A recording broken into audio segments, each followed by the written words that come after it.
What's going on, guys? I am back. Finally talking about some Tigers baseball. I don't think I've made a video talking about Tigers in over a year.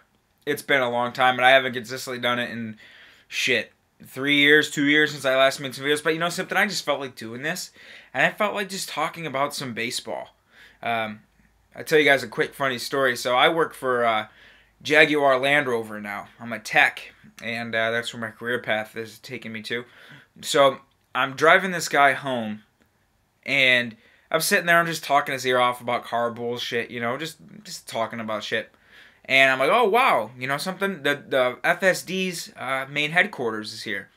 And he's like, yeah, that's where we're going. I'm like, no shit. I'm like, what do you do there? He's like, I'm the general manager of TV production. I'm like, are you fucking serious? Here I am talking to this guy about some stupid fucking Land Rover Evoque, and I could have got a job working for FSD. I'm like, if you would have just asked me something about the Tigers, I would have took Rod Allen's job. And for all you people that fucking hate Rod Allen just like me, I asked him, I'm like, what is the infatuation with Rod Allen? He sucks. He really does. And he's like, oh, I like the way he predicts plays. I'm like, dude, I could fucking do that. Hire my ass to do it. So, but nonetheless, I don't know. I just want to talk about some baseball. Right now, the playoffs are going on. And I want to get my friend Mike, Bo Sox Nations 2012.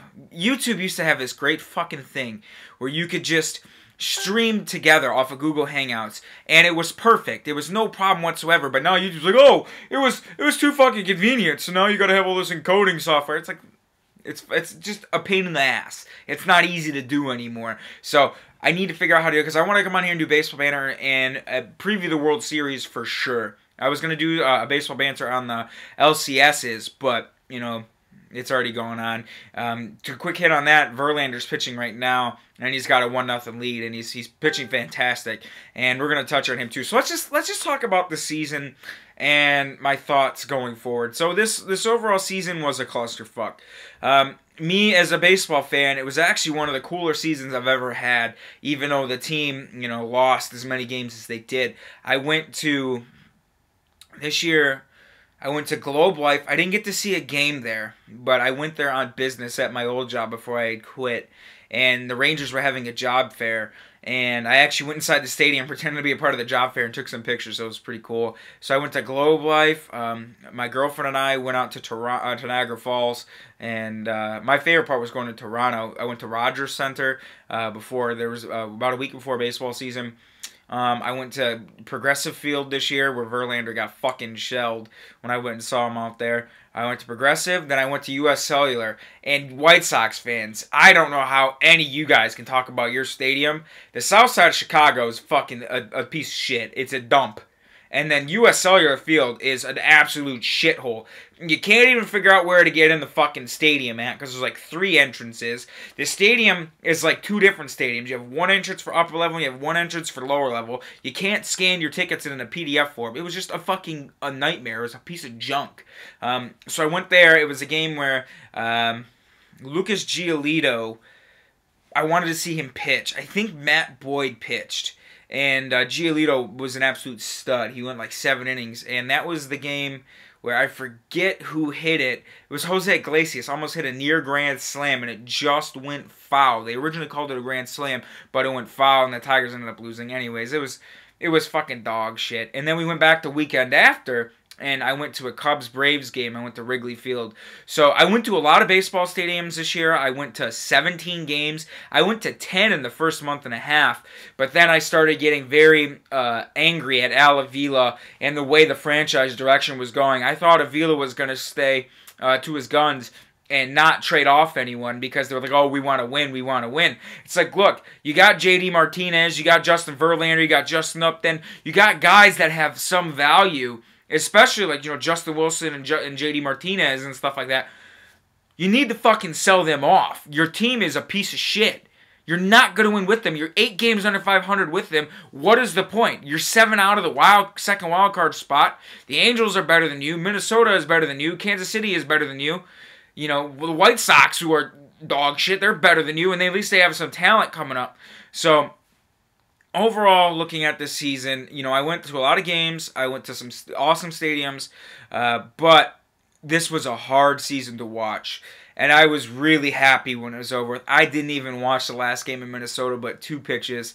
I didn't care to see Anibal Sanchez. So looking at the team in its current state. So we have Ausmus was finally let go.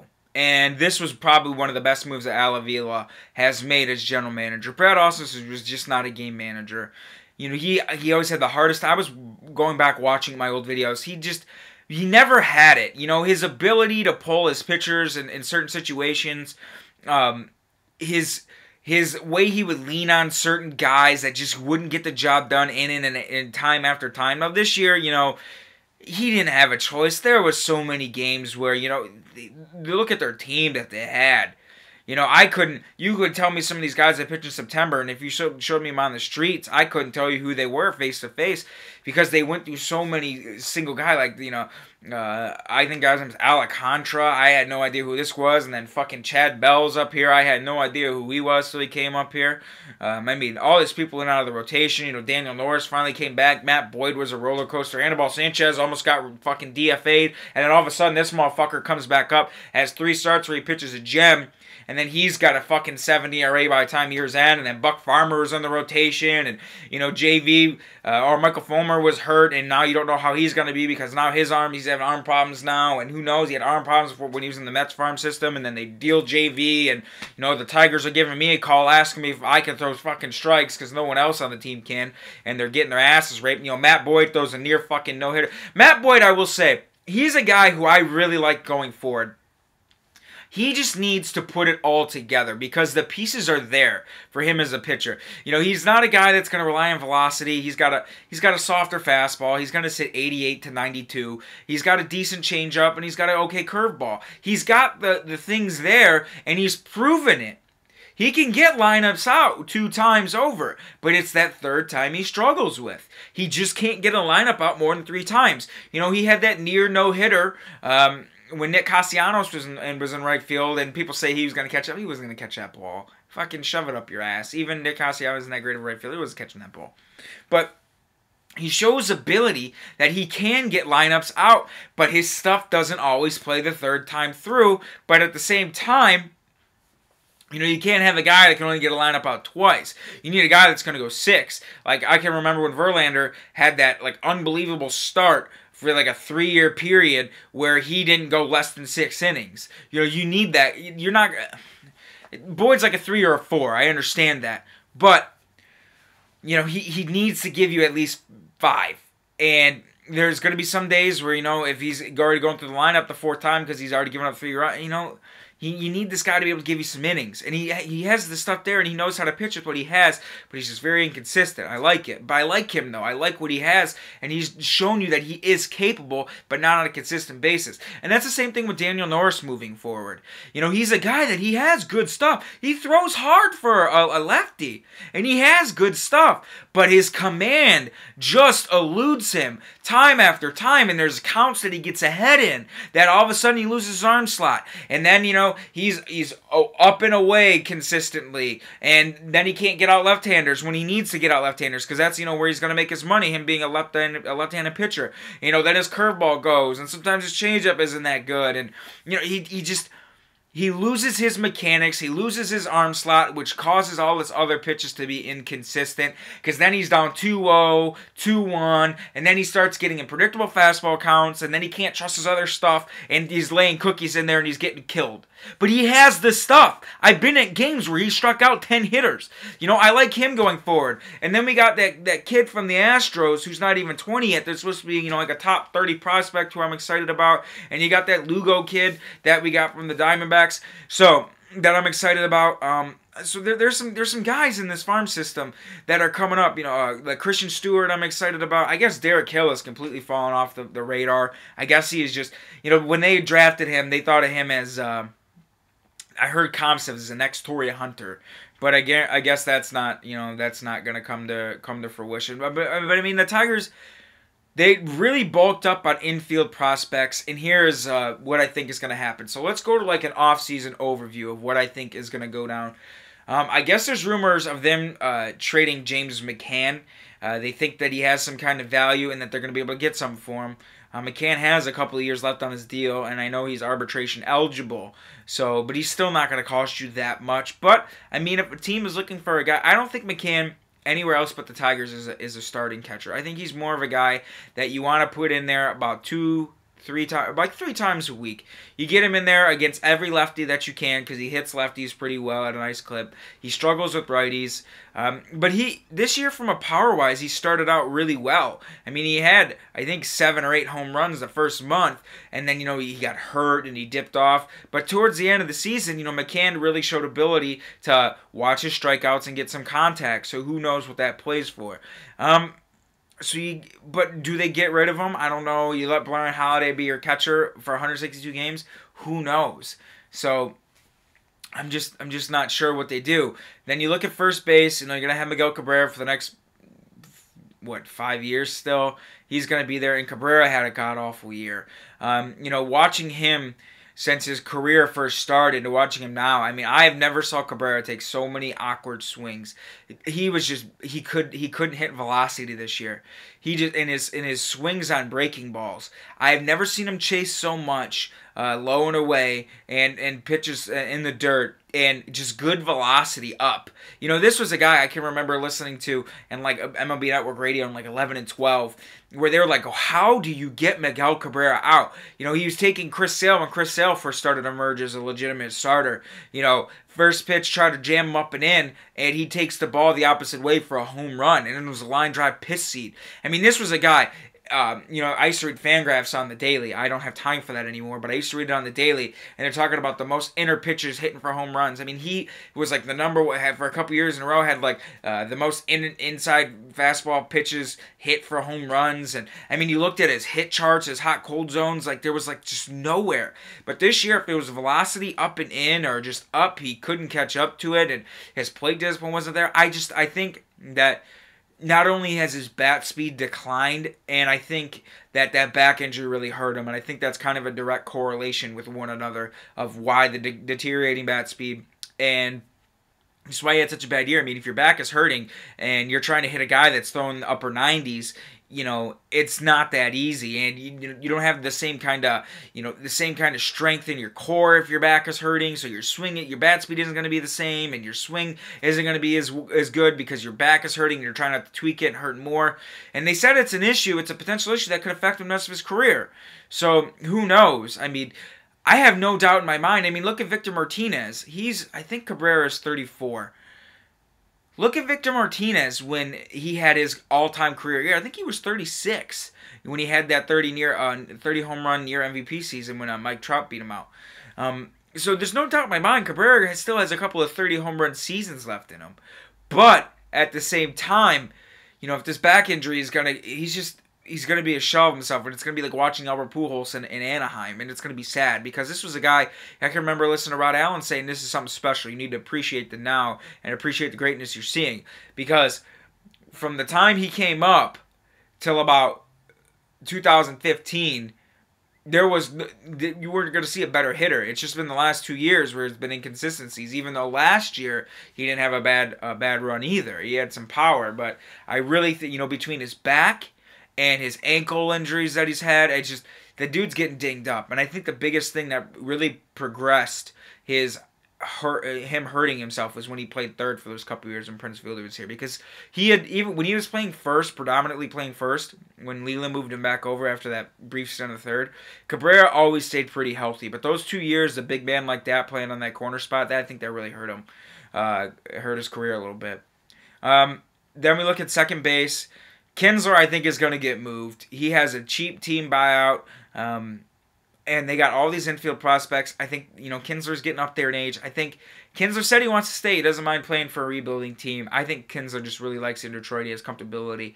But I think they're gonna deal him and let these kids because basically they got to start seeing who's going to be in the future. I mean, you can't sit here and say this prospect is the be-all, end-all. That's what they are. They're prospects. You don't know what they're going to be. You have to give these guys at bats. You have to give these guys time. You have to see, give them a couple years. What are their trends? Are they going to be good? I mean, and sometimes it takes takes a few years. I mean, look at Didi Gregorius. They traded him to the Diamondbacks. He had one really good year, then he was kind of shit for a couple years, and then the Yankees get him. Look at him his last 2 years. Sometimes it takes just a change of scenery in a couple years for guys to figure it out. Some guys don't figure it out till later in their careers. So you have to start giving these kids time. And it's the same thing with Jose Iglesias. I mean, his bat the last couple years has been lackluster. It's not nearly like it was the year he hit 300 and he had a great on-base percentage. You know, this is a kid that he's not 30 yet, but there's really no point for him to be on the Tigers because by the time that, you know, they're going to have to give him a bigger contract to keep him because of his defensive prowess that he provides you. So there's no point. They have all these kids in the infield that they need to get at-bats, and there's no point keeping these guys there who Iglesias is closing in on 30, and you're going to have to give him some money to stay. Just why? You have all these prospects in your system that you need to start giving time to figure out who you're going to keep. And to who you're going to build around. So I think Iglesias and Kinsler are as good as gone this offseason. And I think they're going to go after some starting pitching or relief pitching in return for that. Because Alavila's main goal was to rebuild their infield prospects. Because they have a lot of outfield prospects, so they needed some infield prospects. I really wish they would have kind of emphasized a little bit more on their rotation a little bit. But, you know, they wanted infielders. That is what it is. And then you look at third going forward next year. I really like Candelario. I like what he brings. You know, he doesn't have the best glove, but his glove is way better than Castellanos. It's just absolutely beyond.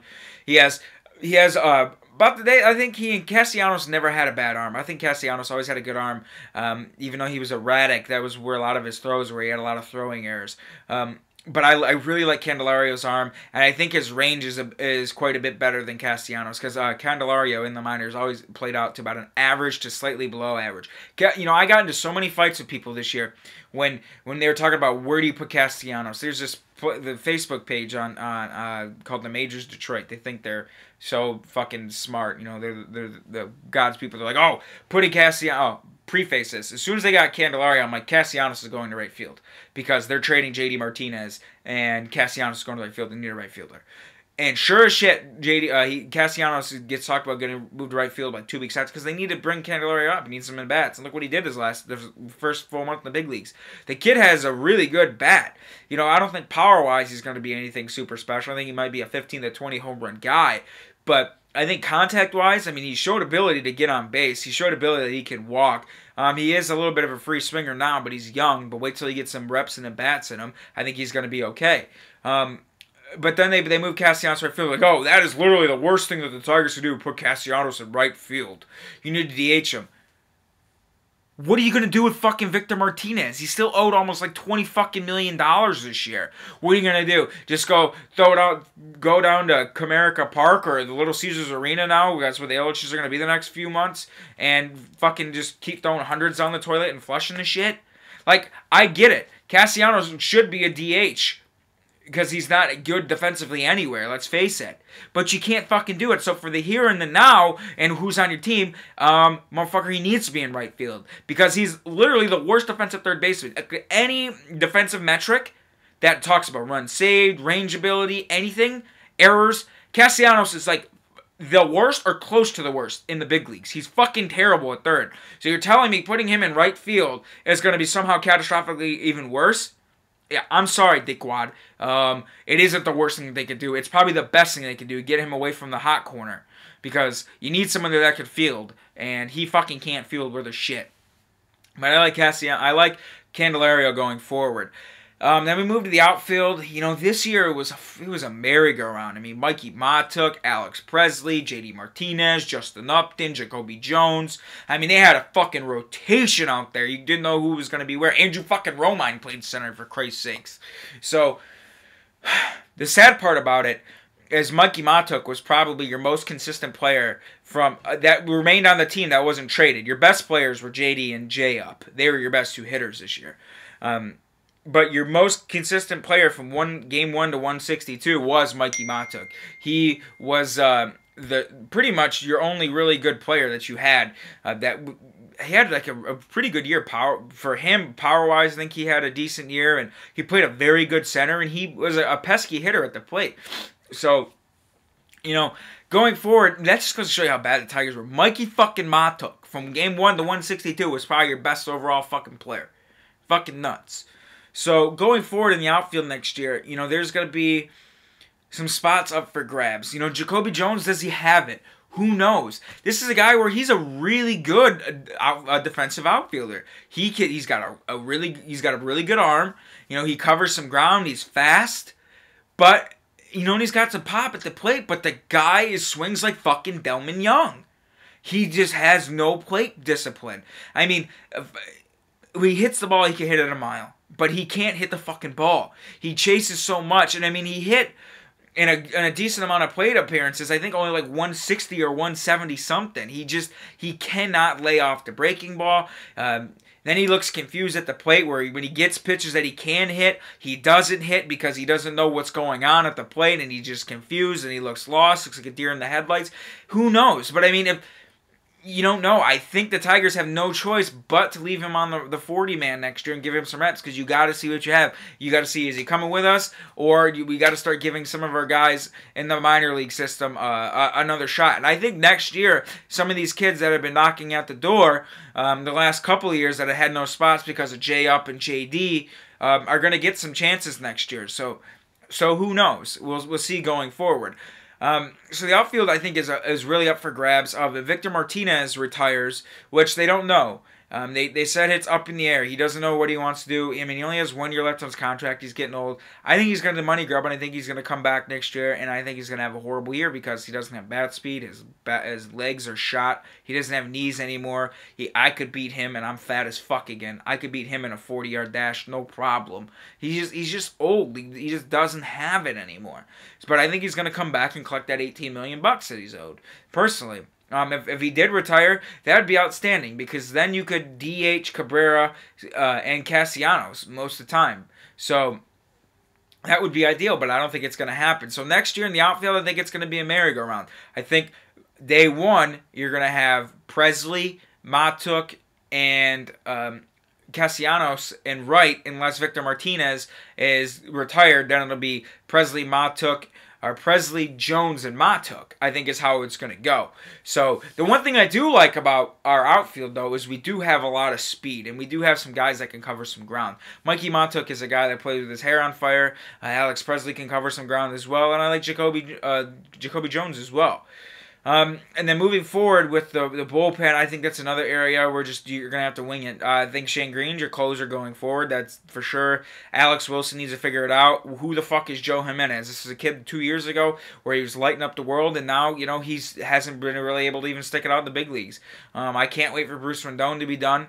I think the Tigers just need to get rid of him. The experiment's over. He's not going to be a part of your future. He's just not. He's inconsistent. He pitches when he wants to pitch. His effort level is terrible. His attitude is fucking terrible. He's shit. You know, there's a lot of these guys that I think it's just a lot of these spots going to be up for grabs. I like Chad Bell. I think he did a nice job. I think that's a guy that you give a chance to maybe pitch the 7th inning next year or 8th inning, depending on where Alex Wilson falls. I think he did a really good job. And Warren Soppold, too, was another guy that played a lot of mop-up role and didn't do that bad. But, you know, I know some of their numbers don't look that good, but, you know, they had a couple of bad, rough spots where their ERAs inflated heavily. But if you look at some of their, you know, innings of work, overall inning logs and game logs, they didn't pitch that bad, even though based off what the ERA may say the opposite. So, and then the rotation going forward. Anibal Sanchez is finally fucking gone. I can't. He pitched very well for the Tigers in 2 of the 5 years that he was here. I can't dog him. His first year, he was a fucking ERA Crown King winner of the AL. He was a stud. In his second year, he wasn't bad. And then that third year, he started giving up the gopher ball. He had given up in his first, I think, 4 starts, more home runs in those first 4 starts that he did in the entire season last year. I'm like, you know, maybe, you know, he's just going through a bad stretch. And then it started to change. His velo started dropping. His changeup wasn't effective. And all of a sudden, he's fucking with his mechanics. And, you know, he's turning his back a little bit farther to the hitter. And then he's messing with his slide step. And he just never was able to recapture it again. His swings and misses went down, and his fastball wasn't as good, and his changeup wasn't as good, and his slider wasn't as good, and his curveball wasn't as good, and his ability to consistently locate his pitches, you know, he was locating more in the stands than he was over the plate. You know, he wasn't very good anymore, so I'm glad he's gone. And Michael Fulmer, I mean, I really like Michael Fulmer a whole hell of a lot. I think he has all the talent in the world to be a frontline starter. He's proved he could be a frontline starter. He was your best pitcher his rookie year, because he was better than Verlander his rookie year in the story. He was.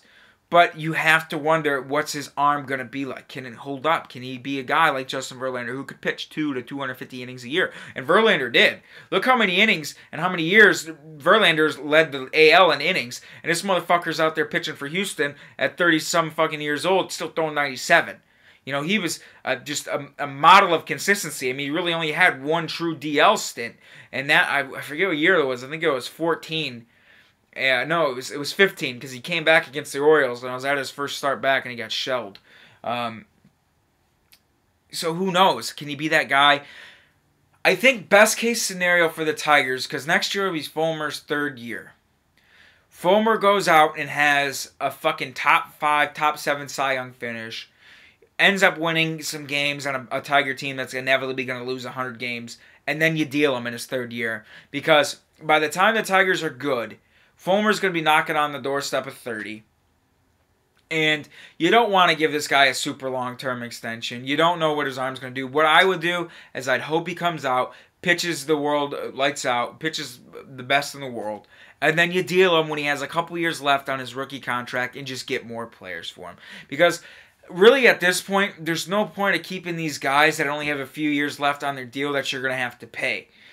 There's just not. Because by the time you're okay and you start having some years where you go from losing to 100 to losing 85 to being 500 to knocking on the door of the second wild card, you know, these guys are going to be up for bigger contracts, so you've already had to pay a couple of them. And you want to get away from keeping anyone super long term at this point because you don't know who's going to be there. You don't know who's going to build around. Like I can remember in 05, you know, you had Carlos Guillen and Magler Donez and Pudge Rodriguez and Alex Sanchez and Brandon Inge and Omar Infante.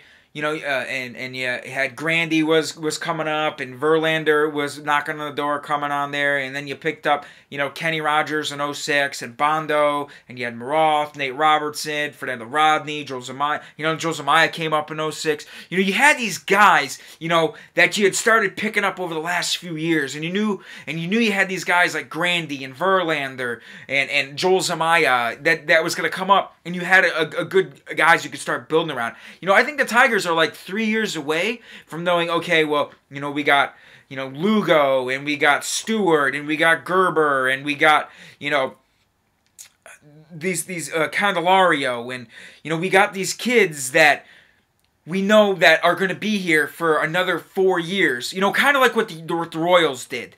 You know, with Alcides Escobar and Bastakis and Hosmer. Like, okay, we got these 3 guys that we know we can build around, that we have these dudes that we expect to be good. And what did they do? They started plugging it in. You know, they had, you know, Luke Hochevar they put in the bullpen, and he had Wade Davis and Greg Holland and Calvin Herrera, and then they kind of pieced together their bullpen, or not their bullpen, but their rotation with Edison Volquez and Chris Young, and, you know, they just pieced it together, but they had these core guys that they could build around, and they're adding, you know, a couple of dudes here and there from free agency. And I think the Tigers are a little bit away, because you look when they got Pudge. You know, Pudge eventually led to Maglio, and then they got Guillen back after he was in Seattle. So, you know, they started adding pieces once they knew, like, oh, hey, we got this Verlander kid, and we got this Granderson kid, and, you know, this Bondo kid hasn't been pitching that bad the last couple of years. He's been in the big leagues, and, you know, we got Inge, who's been here a couple of years, and we feel he's going to provide us some defense and some home runs, and, you know, we got Craig Monroe, who's a guy that has some pop, but who can see what can he do with, you know, a 400 at-bats a year, and we got Marcus Thames, who's going to provide you a great bench bat, you know.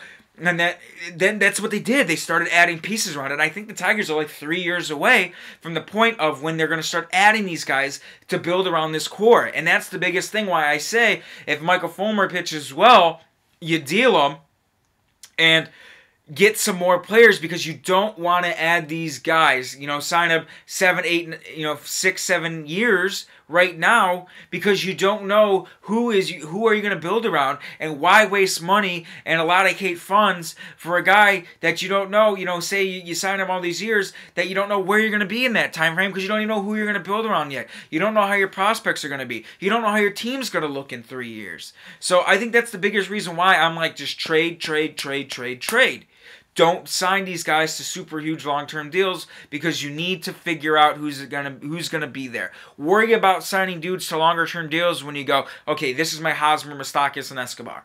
These are my guys. I want to start adding some veterans around them, and I want to start adding some complementary players. So I want to go after that top-tier pitcher or that top-tier blank position player because I know these are my dudes. And if you look at those Tiger teams, after 06, your consistents were there. You always had Verlander. You had your Verlander. He was always there. And then Granderson was there till 09. And then, they added other players that were there for a while through trades. And you had Doug Fister for a couple of years, a part of your core. And Omar Infante was a part of your core. And Anibal Sanchez. And you had Rick Porcello was another guy that you had a part of your core.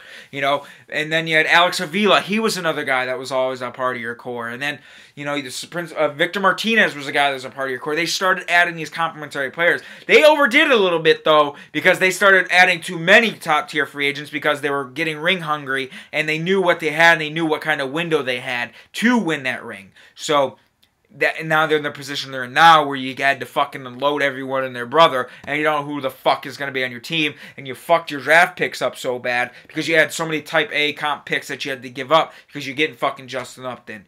You were getting Jordan Zimmerman. You were getting Prince Fielder. And you fucked your draft picks up because you're missing all these guys. So who knows? Now, looking forward manager-wise, I don't know. They're talking about they're going to do an extensive search this time. I think Brad Ausmus, I wish Leland would have stuck around one more year. Because Ausmus' rookie year in 14, they had a squad. And I don't think Leland had his guys. He had Phil Koch, he had Don Kelly, he had Ramon Santiago. He had these guys that he should have got rid of a while ago or gave less playing time to that he stayed dedicated to, yes. But I think if Leland stays for the 14 season, they would have had a chance to maybe win one more World Series. Because I think Ausmus, with that talent, was a little bit clueless on what to do.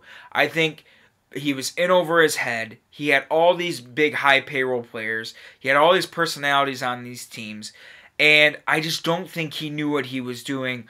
And I think he managed the Tigers out of their last legitimate shot for it could be a while before they're good again.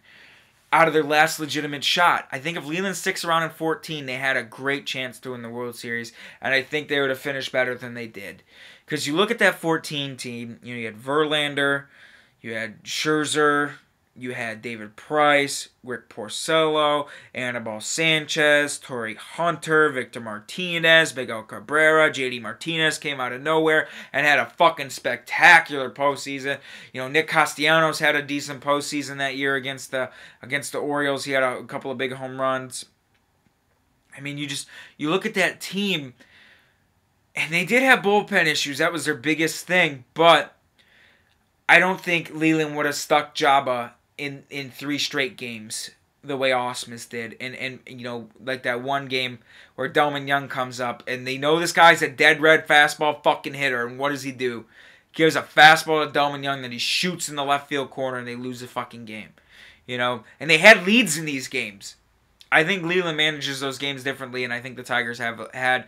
I think they could have beat that Orioles team, because that Orioles team wasn't that great of a team the year they lost to him. I think if Leland was there, and his managerial experience and being more comfortable in those situations, I think it would have been a different story that year. But neither here nor there. I just don't know who they're going to go after. I guess they've interviewed Dave Clark, Omar Vizquel. They're interested in Mike Redman and Freddie Gonzalez. A lot of players that Al Avila, or people that he associated with it while he was in Florida, like Mike Redman and Freddie Gonzalez, all those people. So, I guess they're not interested in John Farrell. I don't know why. Farrell, he's had quite a few young guys come up, and he's managed, a transitioning team. Mookie Betts and JBJ and Rusney Castillo was another young guy that they thought was going to be good, but he ended up being shit. Those kind of... Eduardo Rodriguez was another young guy that he's dealt with, and Will Middlebrooks was another young guy that he dealt with. And he was had these guys with young dudes with coming on veteran teams, you know, with Pedroia and Poppy and, you know, John Lester and all that shit. So, and I think he did a good job. I think giving him a team that's as green as what the Tigers are going to be, I think, and a guy that's already won a World Series, and, you know, I think he could mold these dudes. He's already had experience with a transition of young guys. So I don't know. They're not interested in him. I like John Farrell, you know, and it sucks too if you're John Farrell. He won the AL East twice in a row. The Red Sox had never done that before. So back-to-back division titles like that, they'd never done that before. So, and he gets shit canned. But I mean, you don't win in Boston. They don't fucking first round eliminations don't get you shit in Boston. They get you canned. That's John Farrell. So I don't know. They're not interested in him. I don't get it. Who knows? Maybe Tim Wallach. I remember when Ausmus got hired, Tim Wallach was the guy that everyone said should get a legit shot to check out. Who knows? But who knows where it goes? I honestly don't think it really matters that much. I think this guy's going to be a place. I think whoever gets hired is Alan Trammell. Basically, they're going to try to figure out how do we get away from 119 losses, who's going to be here, and then they get Jim Leland, and then they start winning ball games. Because Leland put them over the top because they started accumulating this talent in the Trammell years. They started putting a team on place, and then Leland kind of changed the whole mantra and brought that experience here. So I think whoever this is, it will only be here a couple, 3-4 years tops, and 2, 3, 4 years, and then he's gone. And it's a sad fact about it. It's just what it's going to be. They're looking for a placeholder guy, and then they're going to get that next dude to take the spot and be, you know, here for a little bit. But who knows? Al Avila is what it is. I mean, there's just so many uncertainties on this team, and just going forward. And I mean, it's just, you think about, man, the fucking teams that we had from 11 to 15, not even 11 to 14. The teams that we had and the opportunities we had to win the World Series, and, you know, just the way you go in 11 and Nelson Cruz fucking destroys you. Then you go to the World Series in 12 and you get swept. And then Dave Ortiz fucks your postseason up because they were better than the Red Sox, and they would have shit on the Cardinals like the Red Sox did.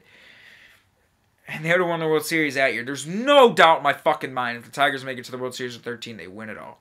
No doubt. And then you look at 14, Ausmus managed them right out of that postseason. So I don't know. I mean, that's just my thoughts. And just going forward, it's going to be an interesting offseason. So I do want to come on here and start making videos every, I don't know, maybe once or twice a month, just giving my thoughts on it. If any news happens or you know, anything goes on in the Tigers world that I want to do, I'm going to come back here and make another video about the Tigers. But I am going to come on here and make a video about previewing the World Series. I'm going to try to get my friend Mike on here, and we're both going to come on here and do a baseball banter. So I know this was a long video. I appreciate anyone that made it this long.